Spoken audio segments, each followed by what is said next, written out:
Anyway, so this piece is finally out. We finally have access to it. Now, if you recall in the beginning of the video, I talked about those retaining clips that I&D includes. 1, 2, 3.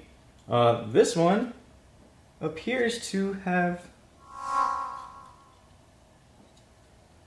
I pulled something off. Something came off. Where does this go? Where does this guy go? Oh no. Jesus, dude. That is fucking strong.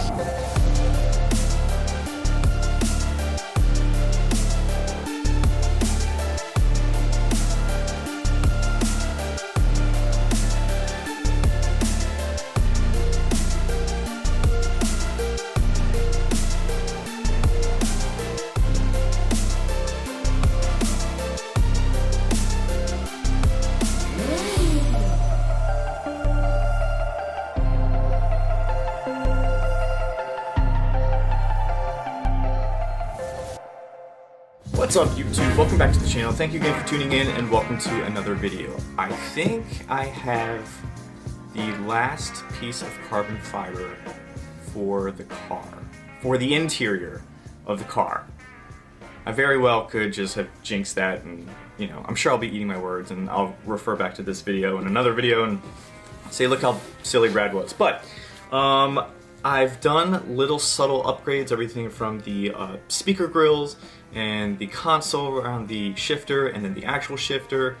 Other things I'm forgetting about, but either way, another subtle piece I want to do.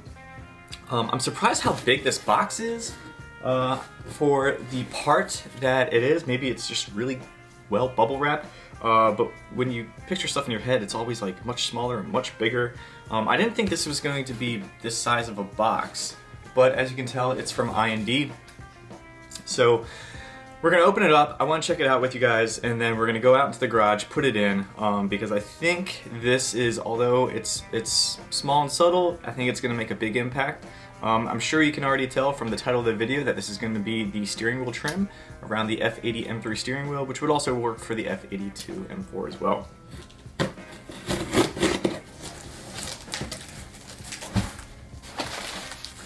As always. Oh, alright, so this is important. This is important. So, when you order this piece from specifically I&D, I don't know about other manufacturers' website, they do include, which I normally would not keep this because I have so many of their decals and stickers, but in the package with the I&D and decals and stickers are included a baggie of one-time use retaining clips, these little metal tabs, and it looks like there's 1, 2, 3, 4, 5, sorry, update that, there's 6 in here, they were just stuck together. But they will be replacing the OEM ones because I believe we will be damaging them, kind of bending them and crimping them when we uninstall the aluminum piece. Other places you have to buy this on your own, but when you go from I&D, they include this with it, so that is good. We will put that there for safekeeping. Let's open this baby up.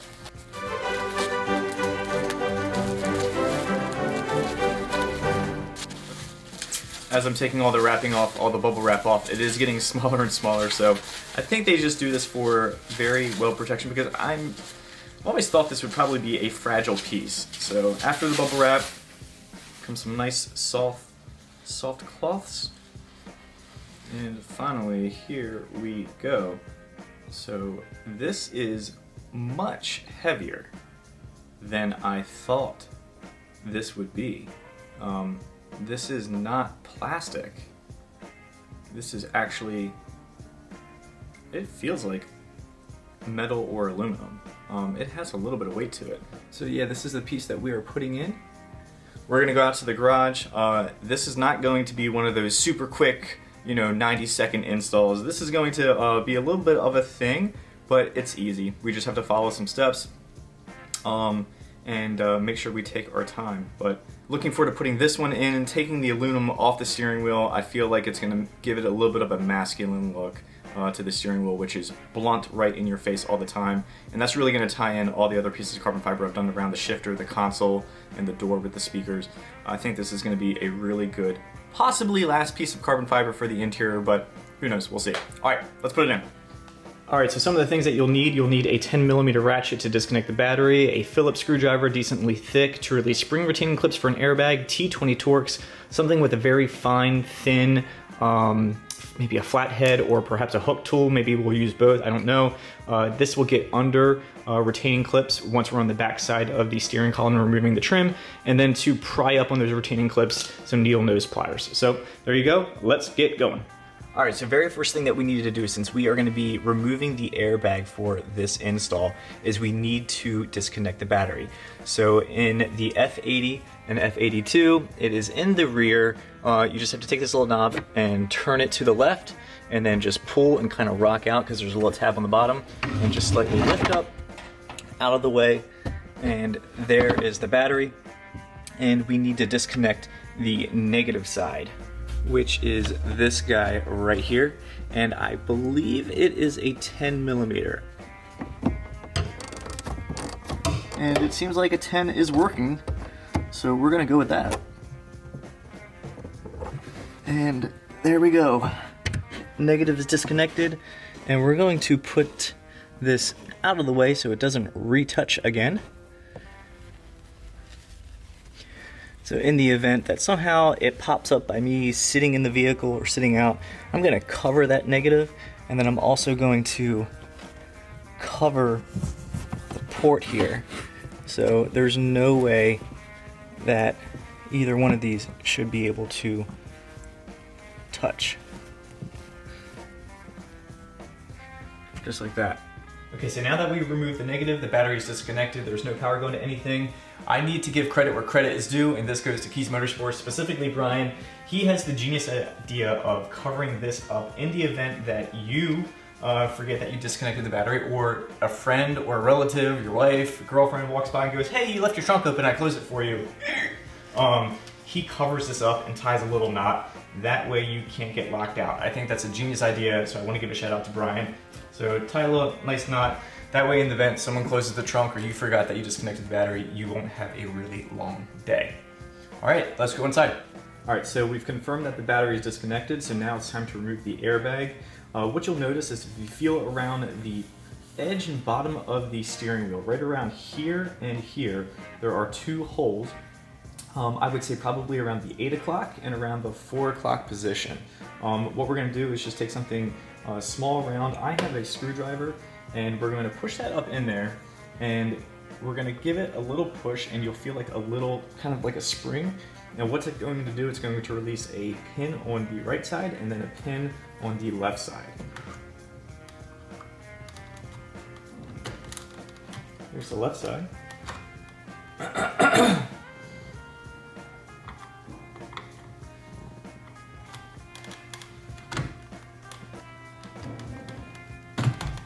There's the right side.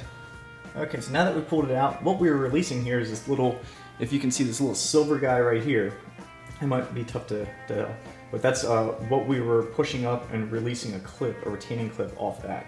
Now that this is out, we have a harness here that we need to just kind of push down and pull out. Squeeze, push, and remove. All right, the airbag is out. Carefully put this to the side, and then we can start taking off the trim.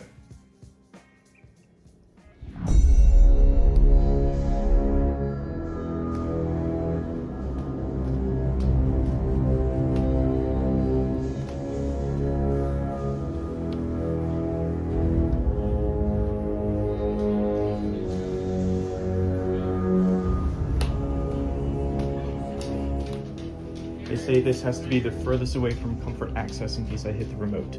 So don't even touch it.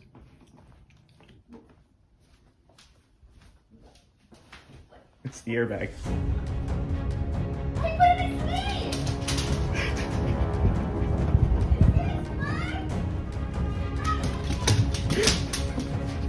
Okay, with the airbag set aside, there are, I believe, 3 T20 Torx that we need to take out. One that is going to be right at the very bottom of the steering wheel, right directly behind it, 6 o'clock position. if you just look at the M logo right there on the bottom, think of it on the other side of that. And then one at the 9 o'clock position inside the steering wheel, one at the 3 o'clock position inside the steering wheel. I'll take a couple close-up shots so you can see what I'm talking about. First, I'm going to remove the back one. The back one is a small black one. Now I'm going to remove the inner one, which is at the 9 o'clock position. This is a silver one.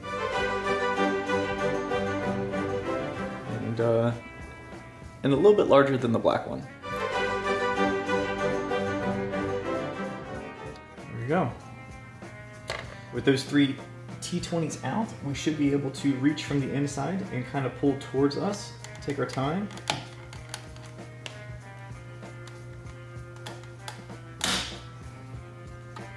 Work your way around.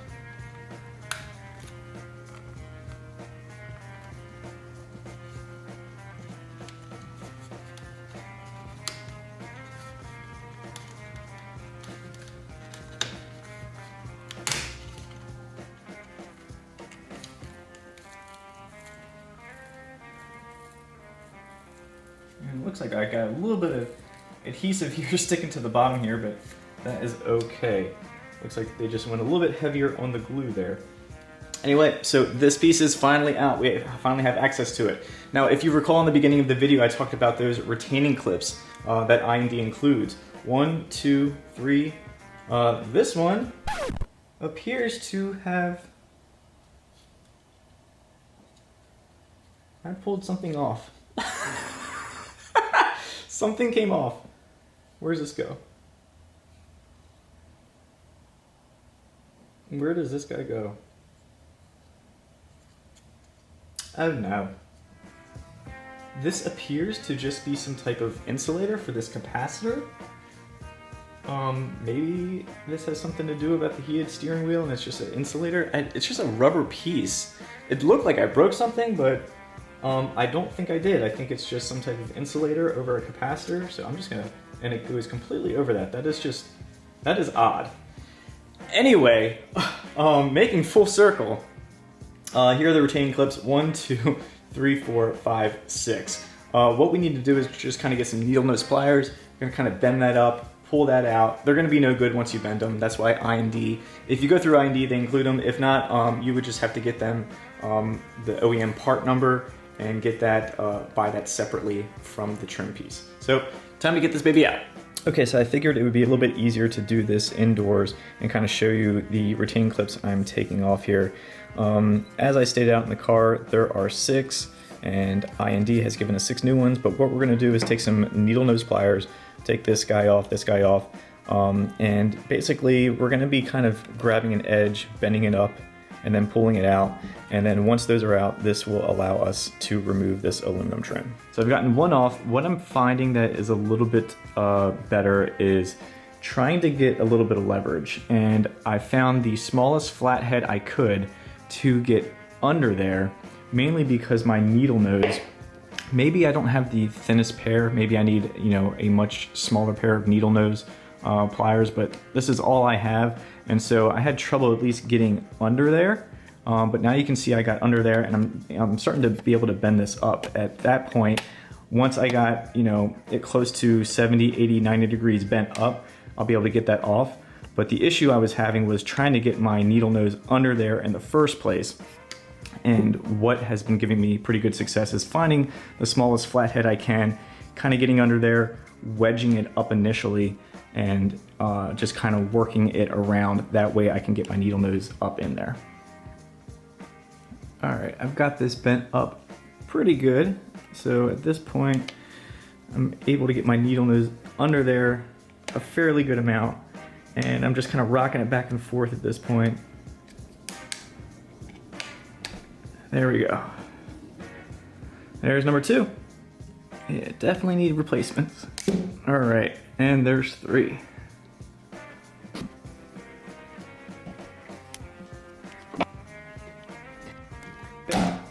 There we go. Yay, last one. Okay, so 1, 2, 3, 4, 5, and 6 removed. Much longer process than originally thought. We should be able to push on the little poles on the back, and that'll kind of give us a little bit of a gap here. And then we'll evenly pull these through. 1, 2, 3, 4, 5, 6. And feels just as heavy as the one we got from I&D. So they are very well known for taking an OEM piece and modifying it, so it's very well they did the exact same thing. Here is the piece from I&D. What we're going to do is take this little hook tab right here and make sure that goes in first on the bottom like that, and then just line up the poles to make sure that they actually go in their corresponding holes. Push down. And that is already looking nice. And we'll just make sure that all the holes are going through, because then we're going to put our new retaining clips in over top of them.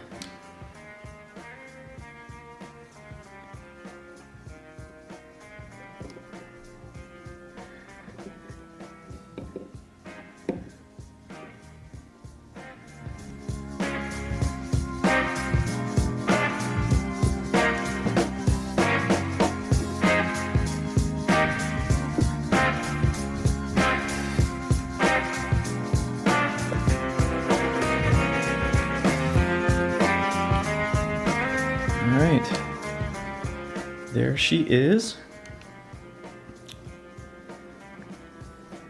New and improved carbon fiber trim. Like I said, it's subtle, but it's not so like bland in your face. I mean, although I'm a fan of different contrasts, everything like that, more like gloss black and white, not so much like aluminum, but that looks like it's going to be much nicer than this. All right, let's put her in. All right, now back into the car. Man, getting those retainer clips out was a pain. Not only out, but also the new ones in and getting them pushed down evenly. A little bit of a pain in the butt, I'm not gonna lie. So anyway, this is our final piece. We're ready to put it in reverse order. What I'm gonna do is I'm gonna make sure this bottom pole goes in the bottom pole first, and then just kind of work my way up evenly and push in on both sides. So here we go. It's there. And whatever this little rubber grommet piece that popped out, it looks like it's in there good. That feels good. Let's push in.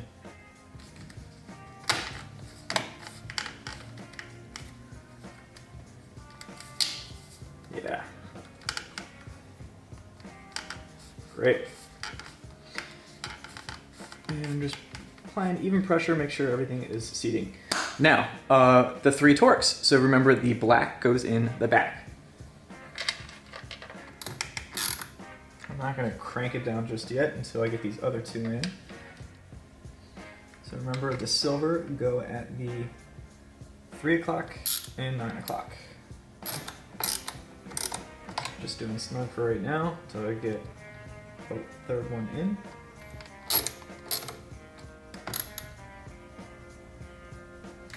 Good. All right, and I believe the last step is the airbag, which I don't think my wife was too fond of that one. So what we're gonna just do, for me, I had it perfectly in the 12 o'clock position, so I just know I need to put it in just like that. But our harness, we're gonna push in, and then these 2 little pegs will line up, obviously, with the 2 little pegs that we released when we put our screwdriver in those release slots. So, all right, I heard a nice little clip, so that is good. And you just push in, and you should hear 2 clicks.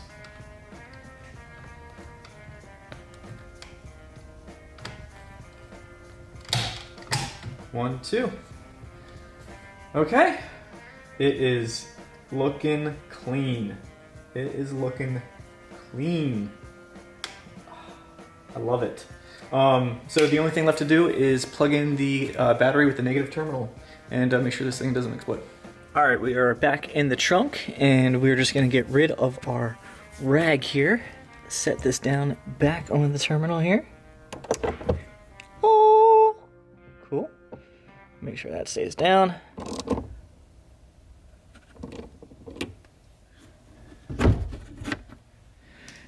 Good. My wireless charger is lighting up, which means we have power.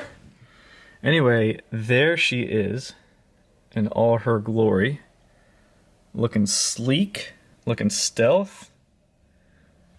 It blends in well with like the dash, as you can see there. As well as our console trim. It's looking good. That is looking good. There we go, guys. Another piece of carbon fiber inside the F80 M3. I like that it is subtle. It's sleek. I say this before, but it has like this masculine look. It's tying everything together. I do typically normally like some type of contrast or some contrasting colors. And that is one of the reasons why I went against doing the carbon fiber on the door handles. I think I talked about that in another video where I thought about making this the carbon fiber. That's pretty popular. But if you have the extended or upgraded leather, you do have the leather wrapped and contrasting stitching, which I kind of like. So I like it, an example for here, so I decided to put the carbon fiber with the speaker grills as I did in a previous video.